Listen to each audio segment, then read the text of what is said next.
제가 강의를 몇 번 이제 반대도 다녀보긴 했지만 조금 몇 달 오래 되다 보니까 또다시 떨리네요.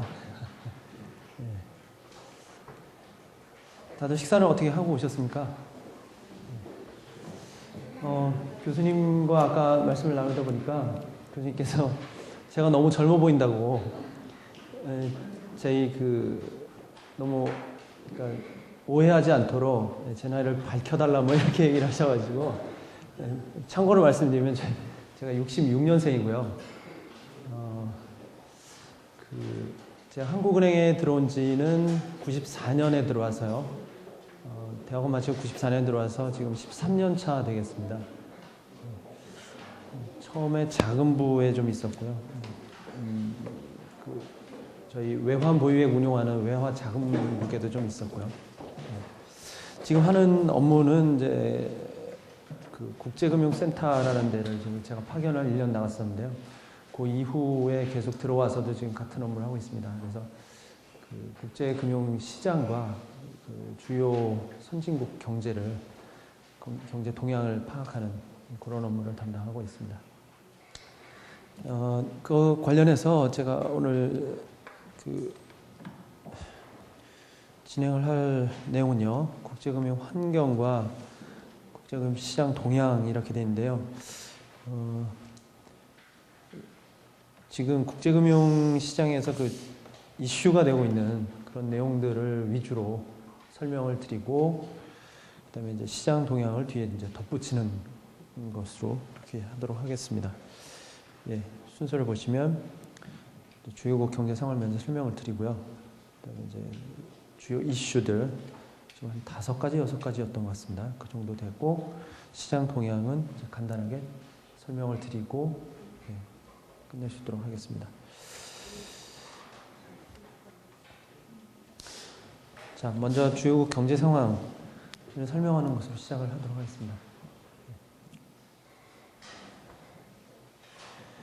이 표에 보시면 아시겠지만 통상 우리가 주요국이라고 할 때는 G3, 미국하고 유로 지역, 그다음에 일본 이렇게 G3를 얘기합니다.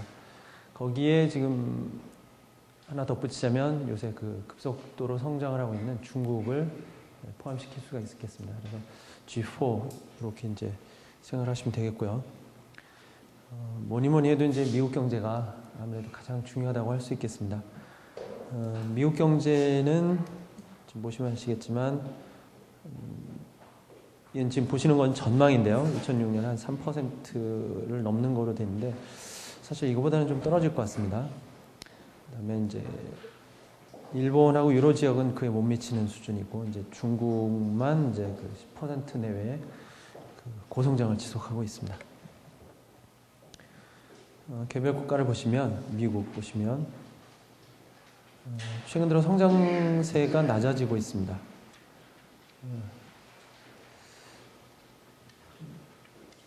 보시면 지금 그래프상으로는 한 3% 정도 되는 거로 나오는데 2, 4분기에 2.6%, 그다음에 이제 3, 4분기가 한 2% 정도로 낮아지는 거로 예상이 되고 있습니다.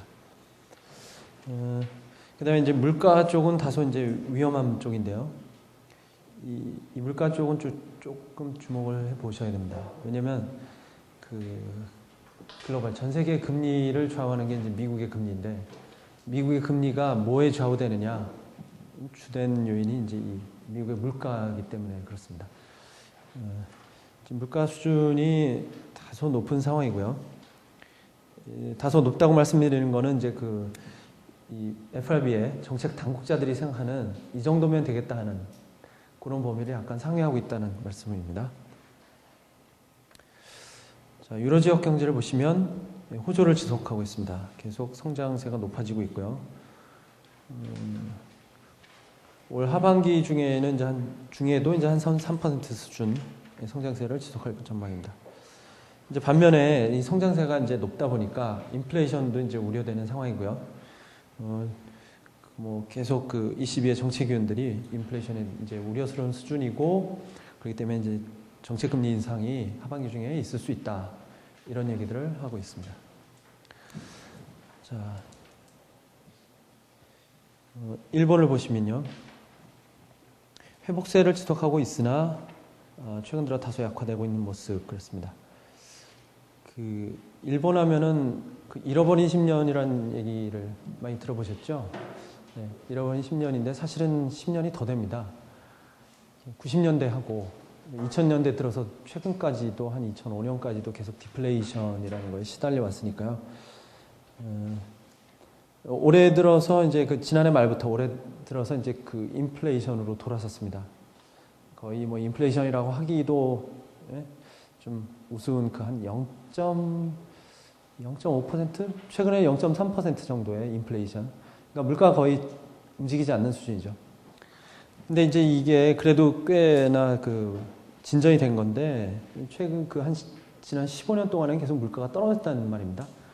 그러니까 이제 그 기다리면, 돈을 가지고 기다리면 물건값이 싸지는 그런, 우리는 일찍이 경험해보지 못한 그런 상황을 계속 겪어왔다는 거죠.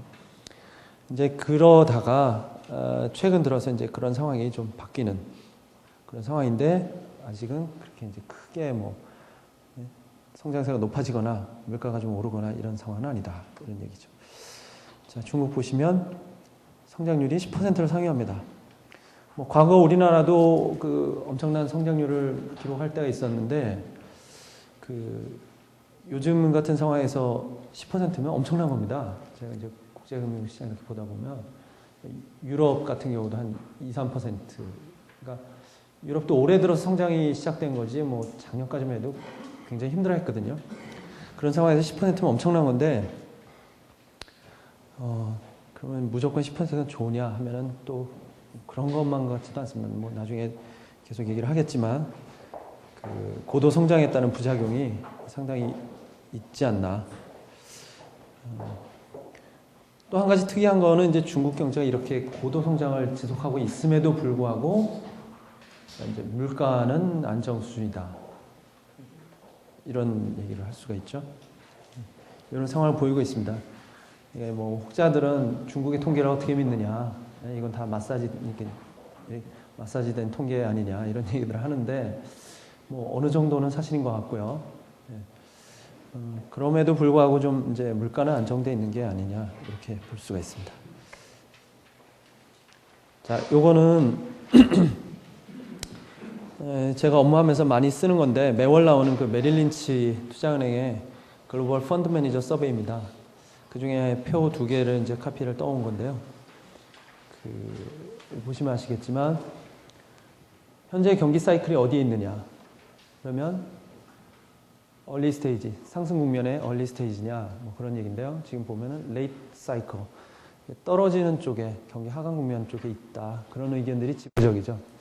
이 글로벌 펀드 매니저 서베이가 유명한 게, 이 응답자 수가 한 200여 명이 돼요. 주요 기관들, 은행들, 뭐 금융기관들에서.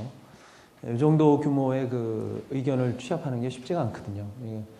그래서 의미가 있다, 이렇게 생각을 할 수가 있을 것 같고요. 자, 그 밑에 보시면 이건 뭐냐면, 향후 12개월, 그러니까 향후 1년 동안에 글로벌 경제가 어떻게 될 것이냐, 그런 얘기인데, 전망이 어떻습니까? 좀 더 나빠질 것이다, 악셀을 볼 것이다, 이런 전망이 굉장히 우세하죠. 자, 과거하고 비교해서 국제 경제 환경이 어떻게 변화했느냐. 뭐 굳이 말씀을 안 드리더라도 여기 써 있는 제목들만 보셔도 대충 무슨 얘기인지 알겠다 하실 겁니다. 그렇게 이런 변화들이 우리가 느낄 수 있는 그런 변화들이니까요. 세계화가 진전했다는 것은 이제 국경이 없어졌다는 의미인데, 국경이 없어지면서 뭐 생산물이라든지 이런 게 이제 그 자유롭게 이동이 가능해졌고요. 그러다 보니까 옛날에는 국내에서만 1위 기업이면은 뭐 더 이상 걱정할 게 없는 그런 상황이었는데, 요즘은 어떻습니까? 전 세계 기업들을 대상으로 경쟁을 해야 되는 이런 상황이 됐고요. 그거에 살아남지 못하는 기업들이 많이 늘고 있고, 그럼에 따라서 뭐라 할까요? 경쟁력 있는 사람이나 기업이나 이런 사람 많이 살아남다 보니까 양극화가 심해지는 그런 상황이 전개되고 있습니다. 그 실물뿐만 아니라 투자 자금도 어떻습니까? 그 이동이 늘었고요. 이동이 이제 자유로워지고, 과거에 비해서 그렇다는 겁니다. 많이 자유로워지고, 이동하는 금액의 그 규모도 엄청나게 커졌고요. 그다음에 이제 중국 경제, 그러니까 인도, 중국과 인도의 부상을 들 수가 있었는데, 뭐 설명 안 드려도 아시겠죠. 좀 전에도 중국을 언급했고, 중국은 제조업, 전 세계 공장 이런 얘기를 듣고 있고, 인도는 어떻습니까? 인도는 뭐 중국 정도는 안 되더라도 그 IT 산업, 특별히 그 뭐라 그러죠? 콜센터, 그 우리나라에도 들어와 있는 HP나 전 세계적인 글로벌 기업에 보면 콜센터 인도에 있는 경우가 많죠. 이제 걔네들이 영어가 되고, 그다음에 IT가 발달하고 이러다 보니까 이제 그런 콜센터로 유치를 많이 해서, 콜센터는 쉽게 생각하시면 그 우리 AS 접수하는 거 그런 곳으로 보시면 됩니다. 상담해주고요. 그러면서 인도가 이제 최근에 이제 크게 또 부상을 하고 있고요. 그다음에 이제 좀 전에 말씀드렸다시피 그 인도의 IT 얘기를 했는데, IT 산업이 발전하면서 생산성이 높아지고, 이제 금융 쪽에서도 이 전자화, 옛날에 뭐 인터넷 뱅킹 생각이나 할 수 있었겠습니까? 그런 변화가 있었고요. 고령화의 진전. 고령화가 어떻게 국제금융의 환경이냐, 이런 의문을 가지실 수도 있을 거라고 생각이 드는데, 지금 앉아 계신 분들 이렇게 연배를 보시니까 이제 젊으신 분들도 좀 있지만, 다들 이 노후 대비 또 이제 생각하시는 분들도 좀 있을 거라 생각이 드는데, 물론 저도 마찬가지고요. 저도 처음에는 그랬습니다. 그 보고서들, 그러니까 제가 읽는 보고서들이나 뉴스들이나 기사들 보면 고령화를 얘기하는데 이게 도대체 왜 국제경제랑 무슨 관련이 있느냐, 이런 얘기 생각을 많이 했었는데, 고령화가 되고 이제 출산율이 떨어지면서 이 일을 할 수 있는 사람이 줄어들고, 그거는 결국 어떤 의미가 됩니까? 그 국가의 그 생산 능력이랄까요? GDP 생산 능력, 이런 게 저하된다는 것을 의미하더라고요. 반면에 고령화 인구가 많아지면 어떻습니까? 그 부양해야 되고, 쉽게 생각하시면 그 연금 생각하시면 돼요. 연금이 많이 나갈 거 아닙니까? 연금 붙는 사람보다 타가는 사람이 많는 그런 상황이 되는. 실제로 미국도 마찬가지고 일본도 마찬가지인데, 이 일본 정부 같은 경우에는 아주 골머리를 앓고 있어요. 이 정부 재정 때문에. 그러니까 그 G7, 하여튼 선진국 중에서 가장 높은 그 재정 적자 비율을 기록을 하고 있거든요. GDP 대비 뭐 150% 뭐 이 정도 돼요. 재정 적자. 이러다 보니까 재원은 조달을 해야겠는데 여력이 없는 그런 상황이 되고 있어요. 근데 이게 남 얘기가 아니란 얘기죠. 우리도 곧 닥칠 거라는 얘기죠. 그렇지 않습니까? 그 출산율 보시면 뭐 한 명, 1점 몇 명, 이 정도 되는데, 그런 생각이 되고 하니 들더라고요. 저도 나중에. 자, 그다음에 일단은 이제 처음에 이제 소개를 마쳤고, 오늘의 이제 그 메인 파트라고 할 수 있는 주요 이슈들을 짚어보는 시간을 가지도록 하겠습니다. 제가 6개를 적어왔네요. 많다면 많을 수 있지만 하나하나 금방금방 이렇게 재밌게 진행하도록 해보겠습니다. 유가가 요즘 어떻습니까? 오른쪽 끝에 보시면 쭉 떨어지고 있죠. 단순 계산을 해보니까 한 7월, 8월 이때 대비로 한 20%가 떨어졌더라고요. 유가가. 엄청난 거죠.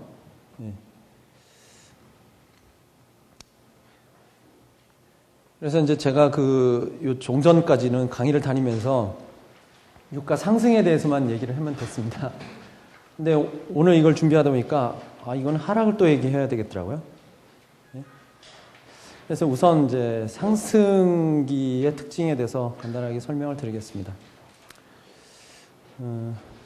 과거에 그 유가 파동이 있었죠. 1차, 2차 이제 석유 파동이 있었는데 그때를 한번 비교를 해보도록 하겠습니다. 상승 기간이 어떻습니까? 1차 때는 6개월, 2차 때는 16개월. 상승률은 어떻습니까? 맨 오른쪽에.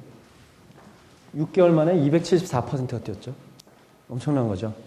그 다음에 두 번째는 16개월 만에 215%가 뛰었어요. 역시 엄청납니다. 자, 그거에 반해서 최근의 유가 상승은 어떻습니까? 24개월에 걸쳐서 211%가 뛰었다. 이거는 왜 말씀을 드리냐면 이제 그런 얘기들을 해요. 유가가 상승함에도 불구하고 실질적으로 충격이 크지 않다. 그 이유가 뭐냐? 장기간에 걸쳐서 조금씩 올랐기 때문에 충격이 크지 않다. 그렇게 주장을 하는데 그렇습니까? 기름값, 그 운전하고 다니시는 분이 기름값 많이 올라서 충격이 안 느껴지십니까? 저는 많이 느껴지던데. 자, 그러면 최근 한 2년 동안에 유가가 왜 그렇게 올랐느냐 보시면 아까 질문하지 말라고 그러셨죠? 안 한다고 그러셨죠? 네, 질문 안 하겠습니다. 왼쪽 그래프를 보시면 그 굵은 선 말고 가운데 실선을 보시면 그게 이제 그 디벨로핑 컨트리라 가지고 그 경제 개발 도상국들입니다. 그럼 여기가 어디겠습니까? 그렇죠. 네, 중국입니다. 중국하고 뭐 등등 중국이 가장 큰 비중을 차지하고 있는데 얘가 10%에 가까운 성장을 달성하고 있다고 그랬죠. 이 성장하는 데는 기름이 필요하거든요. 특히 얘네가 제조업이다 보니까 이 석유 쓰는 게 많거든요. 이러면서 수요가 늘어나니까 유가가 뛴 측면이 있고요. 그 다음에 오른쪽 그래프를 보시면 이제 뉴욕 선물 시장인데요. 이 투기 포지션 까맣게 칠해진 데를 보시면 되겠어요. 까맣게 칠해진 데는 이게 이제 투기성 자금이 실수요가 아니라 투기성 자금이 들어와서 그 포지션을 갖고 있는 사놓은 채로 갖고 있는 부분이라는 얘기죠. 그게 굉장히 늘었다는 거죠. 올해. 이래서 유가 상승을 부추겼다고 하는데 뭐 제가 어디 그 BP라고 아시죠? 브리티시 페트롤리엄 그 2대 석유사인데 전 세계. 거기 뭐 세미나 가서 물어봤는데 뭐 헤지펀드 때문에 오르는 게 아니냐, 헤지펀드나 뭐 이런 것 때문에 오르는 거 아니냐 그랬더니 뭐 아니라고 그러더라고요. 아니고 뭐 시장의 유동성을 공급하기 때문에 순기능만 있다 이런 식으로 얘기를 하는데 근데 이제 중론은 많은 사람들은 그 투기성 자금 때문에 유가가 많이 뛰었다 이렇게 생각을 합니다. 사실은 그 유가뿐만이 아니라 그 상품 시장, 코모디티라고 하는데 그 우리나라 말은 사실은 별 특별하게 번역할 말이 없어서 상품 시장이라고 하는데 금 같은 거 있으시죠? 금값 많이 올라서 이제 축의금들 많이 그 현금으로 하셨죠? 금뿐만이 아니라 이제 광물들이 많이 올랐어요. 올 한 상반기 내내. 이게 이제 그 투자 자금들이 전부 다 그쪽으로 몰려들었다는 거죠.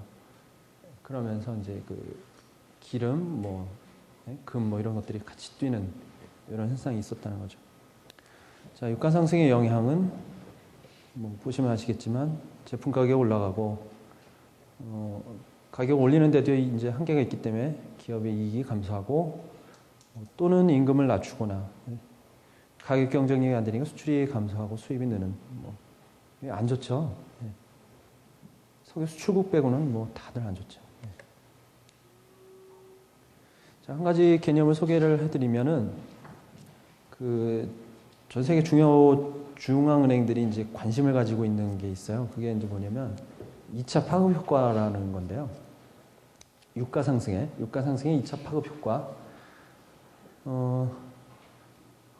통상 그 인플레이션을 얘기할 때 우리가 보는 인플레이션 전체를 얘기하는 겁니다. 그거는 헤드라인 인플레이션이라고 합니다. 그에 반대되는 개념이 코어, 우리가 들어보셨을 거예요. 근원, 뭐 핵심, 뭐 이런 얘기를 쓰는데 코어 인플레이션이라고 합니다. 코어 인플레이션은 뭐냐? 그 인플레이션 지표를 계산할 때 그 원유, 그러니까 이제 석유 제품하고요. 석유 제품하고 이제 식료품, 변동성이 큰 것들, 그러니까 석유도 마찬가지죠. 변동성이 큰 것들을 제외한 겁니다. 근데 이게 왜 문제가 되느냐? 이 중앙은행들이 전부 다 이 인플레이션을 억제하는 게 목표인데 그 목표로 삼는 인플레이션 지표가 이거예요. 코어예요. 그래서 이게 이제 또 괴리, 우리가 이제 피부 물가하고 다르게 만드는 요인 중에 하나이기도 한데 코어이다 보니까 이 관심이 커요. 유가가 상승했습니다. 그래서 근데 이제 이 기업들이 그 제품 가격에 전가를 안 했어요. 그 비용을. 그러면 코어는 상승하지 않았어요. 이런 문제가 없어요. 중앙은행 입장에서도 금리를 올릴 필요가 없는 거죠. 반면에 유가 상승해서 이 기업들이 못 사겠다 그래가지고 제품 가격을 올렸습니다. 너도 나도 이렇게 올릴 경우는 이게 이제 그 2차 파급 효과가 발생했다고 하는데 그러니까 이제 헤드라인뿐만 아니라 코어 인플레이션까지 상승하게 되는 이런 상황이 되는 거죠. 이 개념은 알아두시면 이제 경제계산이나 이런 거 읽어보실 때 좋습니다. 자, 두 번째 토픽으로 넘어가겠습니다. 글로벌 불균형인데요. 이 들어보신 적이 있으십니까? 들어보신 분 한번 손이라도 좀 들어봐 주시죠. 예, 예. 몇 분, 그야말로 한두 분 정도 들어보셨는데 글로벌 불균형이라는 거는 쉽게 생각하면은 중국하고 미국과의 관계를 보시면 돼요. 중국 쪽에서는 미국에 대해서 무역을 흑자입니까, 적자입니까? 엄청난 흑자를 보고 있고 반대로 미국은 엄청난 적자를 보고 있습니다. 이 표를 보시면 위에 있는 게 어떻습니까? 위에 있는 게 그러니까 선진국이고요. 밑에 게 신흥시장국입니다. 2000년 이후를 보면 어떻습니까?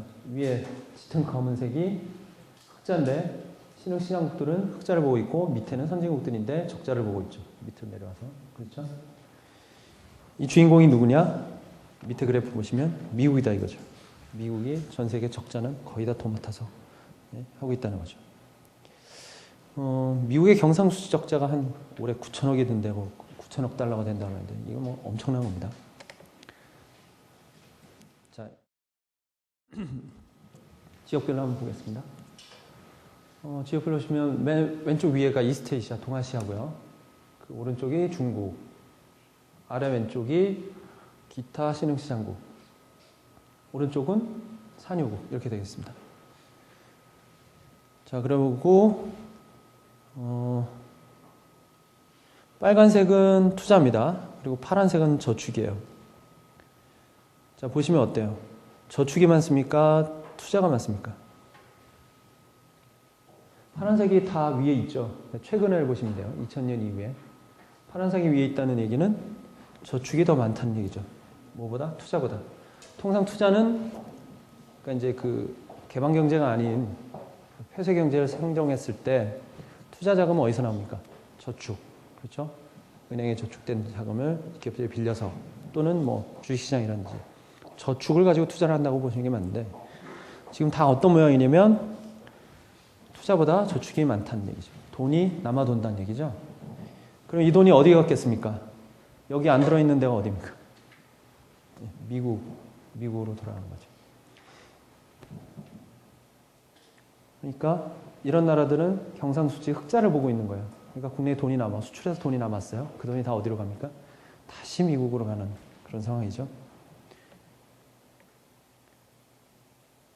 자, 미국으로 가는 거는 조금 이따가 설명을 드리고요.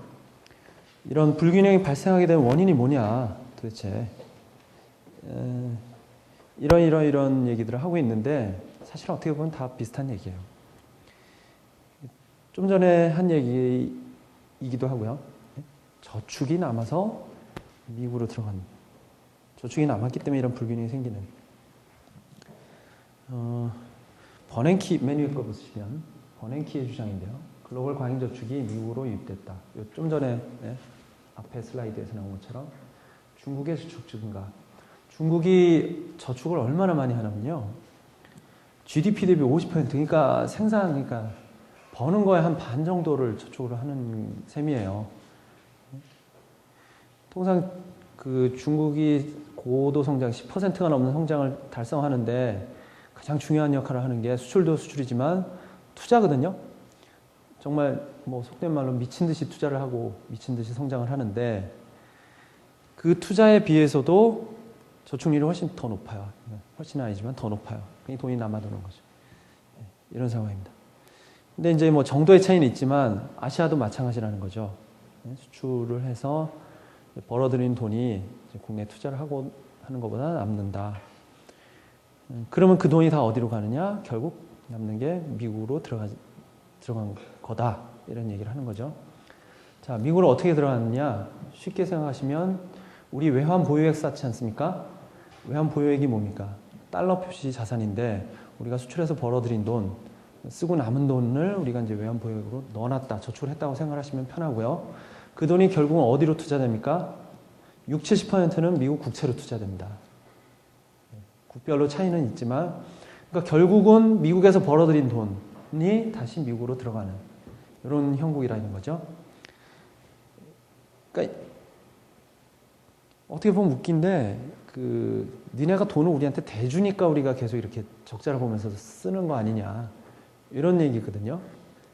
제가 볼 때는 좀 말이 안 되는 것 같은데, 이런 주장을 하더라고요. 자, 그 다음 이제 원인을 설명하는 거는 미국 자산 선호. 아시아, 좀 전에 말씀드린 그 흑자분, 그 아시아 산유국 등의 경상수지 흑자국들이 자금을 이제 별달리 갈 데가 없으니까 미국 자산으로 들어간다. 달러 자산에 이제 들어가기 때문에 그런 거 아니냐.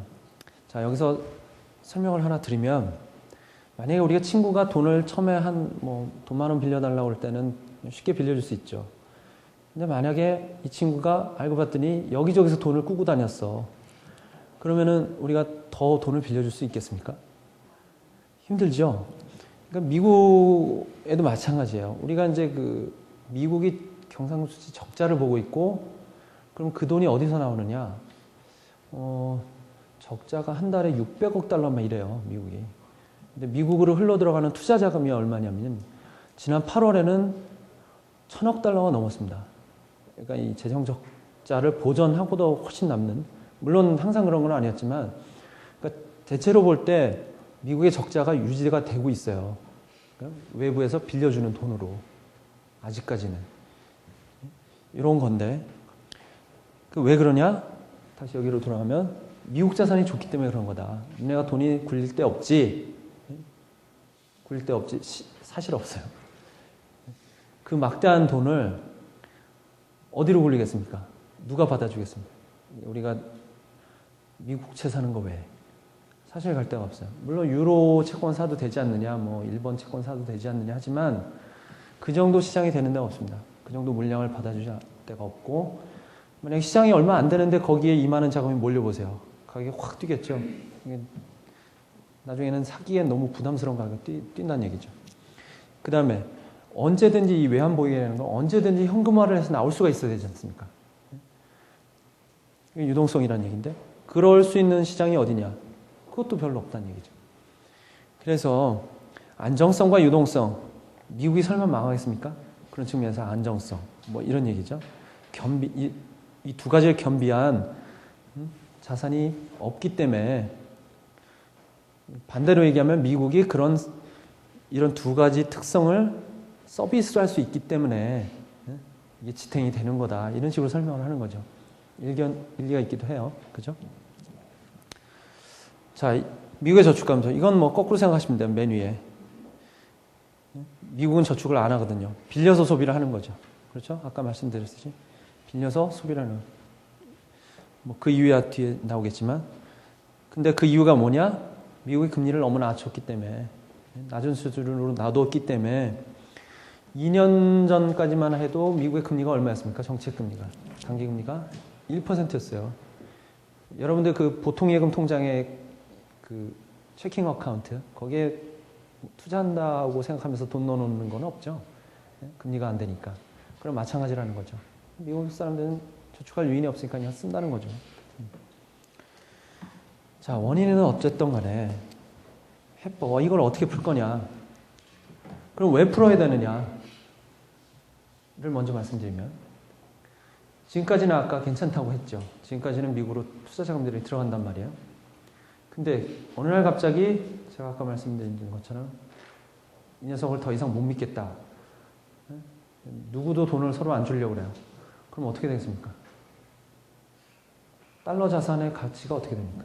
누구도 그걸 안 사려고 그러니까 폭락하겠죠. 그러면은 일견 생각하면은 뭐 꼴보기 싫은 미국 물론 이제 사람에 따라 틀리겠지만 그냥 예를 들자면 미국 뭐 남의 일인데 걔네 자산 떨어져 봐요. 뭐 우리가 무슨 상관이냐 이러겠지만 아니라는 거죠. 왜 그렇습니까?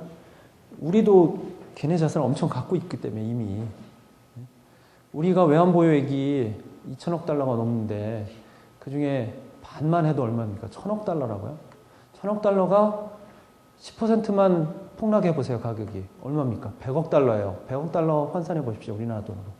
그냥 앉은 자리에서 까먹는 거죠. 그러니까 이제 가장 이 글로벌 금융시장에서 두려워하는 게 이거예요. 달러 자산이 폭락하고 그러면 거의 모든 금융기관들, 큰 은행들, 뭐 국가들 다 투자하고 있기 때문에 난리가 난다는 거죠. 그러기 전에 이거를 풀어야 되지 않겠느냐 이런 얘기를 하는 겁니다. 그럼 어떻게 푸냐? 이걸 보면 또 우습죠. 이제 서로 이제 서로 이렇게 손가락질하는 네 잘못이다. 블레임 게임을 하고 있는 거죠. 미국은 중국한테 뭐라 그럽니까? 너네 환율이 너무 낮은 거 아니냐. 인위적으로 환율을 낮게 만들어서 수출 경쟁력을 높여서 미국에다 이렇게 수출해 먹는 거 아니냐. 이렇게 비난을 합니다. 그러면서 위안화 절상하라고 계속 얘기를 하는 거죠. 반면에 중국은 미국한테 뭐라 그럽니까? 너네 저축 좀 해라. 뭐 이런 얘기를 할 수 있는 거죠. 이러고 있고. 뭐 일본 유로 지역에 대해서는 뭐라 그러냐 미국이. 너네도 좀 성장을 내수를 좀 키워야 되는 거 아니야? 이런 얘기를 합니다. 그러니까 미국 제품 좀 사서 쓰라는 거죠. 수입해다가 사서 쓰고 뭐 그런 얘기를 하는 거죠.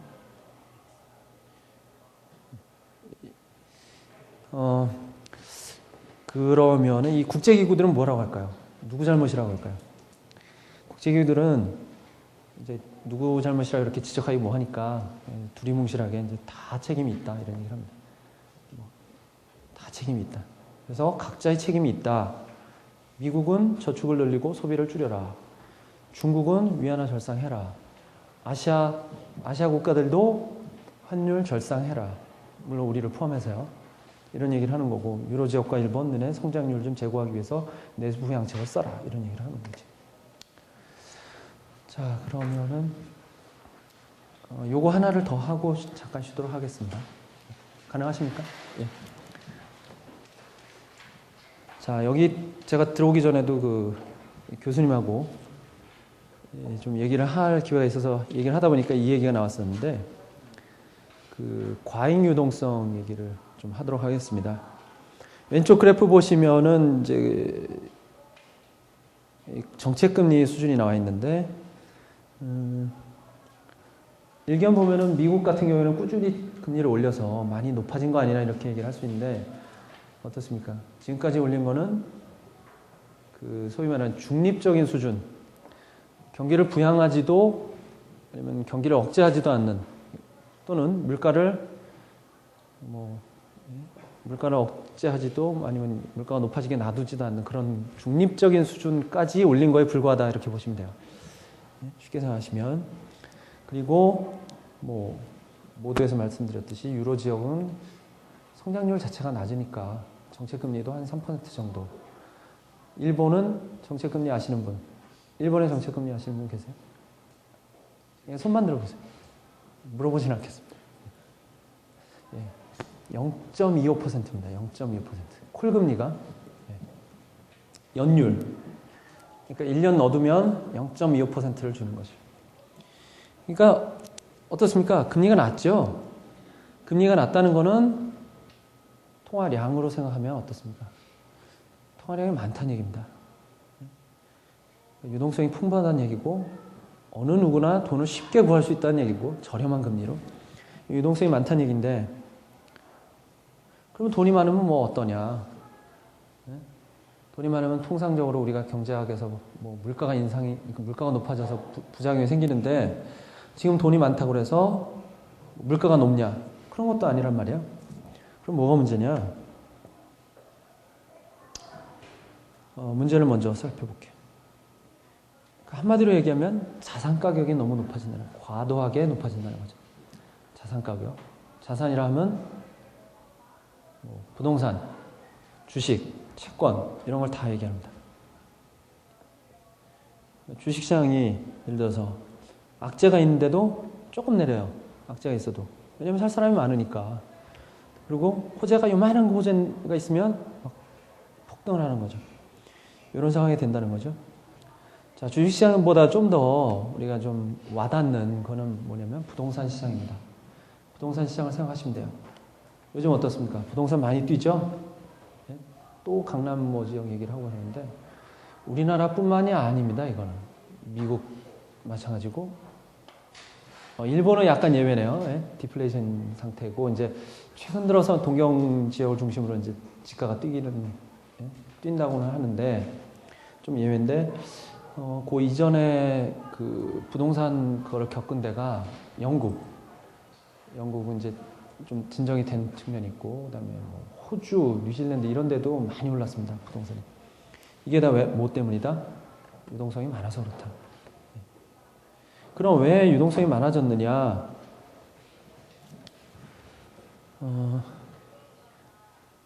그 전 세계 중앙은행들의 목표는 뭡니까?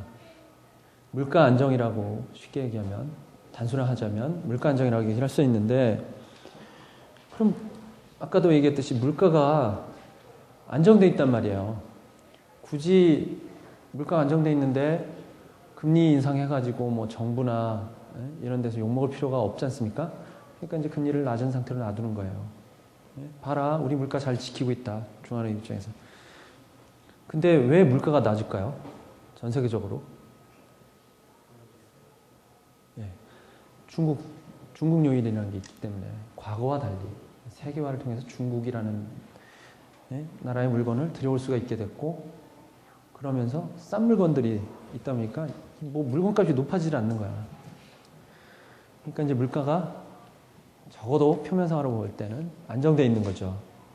그러니까 중앙은행 입장에서는 욕먹으면서 금리 인상할 필요가 없는 거고 그러니까 유동성이 많아인 상태로 그냥 가는 거죠. 그 얘기를 하는 겁니다. 물가 안정만을 목표로 통화 정책을 하면은 장기적으로 불안정을 초래한다. 이런 얘기를 하는 겁니다. 자, 그 두 번째는 뭐 제가 지금 설명드린 얘기고 맨 밑에 보시면 이런 위기들이 전부 다 언제 발생하느냐? 유동성이 많아진 그 직후에 발생했다는 거죠.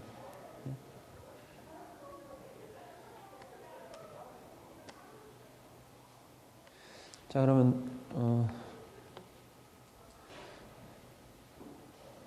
자, 그다음에 캐리 트레이드란 말을 한번 소개를 또 해드리도록 하겠습니다. 캐리 트레이드라는 말을 들어보셨는지 모르겠는데 이게 뭐냐면 그 금리가 낮은 나라에서 돈을 빌려서 금리가 높은 나라에 투자하는 거를 얘기합니다. 이제 헤지 펀드들이 한참 이거를 했었고요. 그 지난 5월달, 6월달에 그 전 세계적으로 주가가 폭락하면서 한때 이게 좀 없어지다가 그리고 이제 일본 경제가 살아나고 또 이제 일본 금리가 올라갈 것 같으니까 좀 없어졌다가 지금 다시 살아나고 있는데 그 일본 같은 경우에 금리가 매우 낮지 않습니까? 제로였다고요. 그 0.25로 높아진 것도 최근의 일이에요. 제로였어요. 돈을 빌리는데 돈이 안 들어요. 이자가 안 들어요. 그럼 누구라도 빌리지 않겠습니까? 빌릴 수 있다면? 빌려서 어디로 갑니까? 뭐 멕시코, 브라질, 뭐 아니면 어디더라? 예, 아무튼 돈이 금리가 높은 나라로 가요. 10% 이런 데도 있어요. 금리가. 그럼 그런 나라 가면 엄청 버는 거죠. 싸게 조달해서. 뭐 누구는 안 하겠습니까? 할 수만 있다면 다 하죠. 그러면서 엔화에 대한 수요가 늘고 엔화로 대출해서 어떻게 합니까? 나가는 거죠. 그러니까 이 엔화를 통해서 전 세계적으로 유동성이 많아졌다. 이런 설명이 어느 정도는 가능하다는 거죠. 엔화를 통해서. 실제로 그 연구 결과 같은 것도 보면 엔화가 주도를 하고 있어요. 유동성에. 그런 측면이 있어요. 근데 실제로 이게 얼마나 되느냐, 규모가. 뭐 그런 얘기는 파악하기가 사실은 어렵고요. 이제 다만 그 국제금융에서 문제가 되는 게 이게 청산될 때 어떻게 할 것이냐. 갑자기 청산될 때. 이때가 문제라는 거죠. 다들 빌려서 이제 예를 들어서 우리나라에 들어와 있어요.